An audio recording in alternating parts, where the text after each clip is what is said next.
শীত এলেই গোসল নিয়ে আমাদের দ্বিধা শুরু হয়। ঠান্ডার কারণে অনেকেই প্রতিদিন গোসল বাদ দেন, কেউ একদিন পর পর, কেউ আবার ৩-৪ দিনও গোসল করেন না। কিন্তু প্রশ্ন হলো, এই অভ্যাস কি সত্যি শরীরের জন্য ভালো? জাগো এক্সপ্লেইনারে আপনাদের স্বাগত জানাচ্ছি, আমি অনুভা বিশ্বাস। আজকে আমরা জানবো শীতে কতদিন পর গোসল করা উচিত।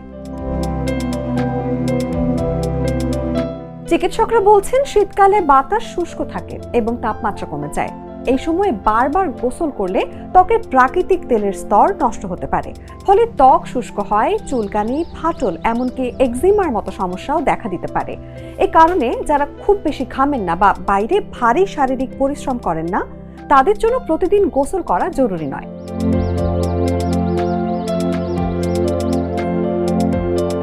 তবে টানা ৩ থেকে ৪ দিনের বেশি গোসল না করাও স্বাস্থ্যসম্মত নয়, কারণ শরীরের ভাঁজযুক্ত অংশে ময়লা, ঘাম, জীবাণু জমে দুর্গন্ধ, ফাঙ্গাল সংক্রমণ ও ত্বকের সমস্যা তৈরি হতে পারে।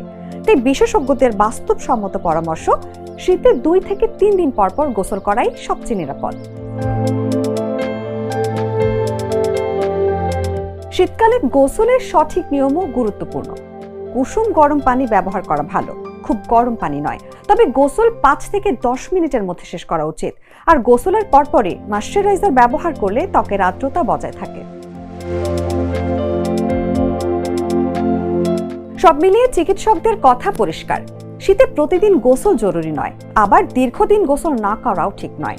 নিয়ম মেনে গোসল আর ত্বকের যত্নই শীতে সুস্থ থাকার সবচেয়ে সহজ ও কার্যকর উপায়।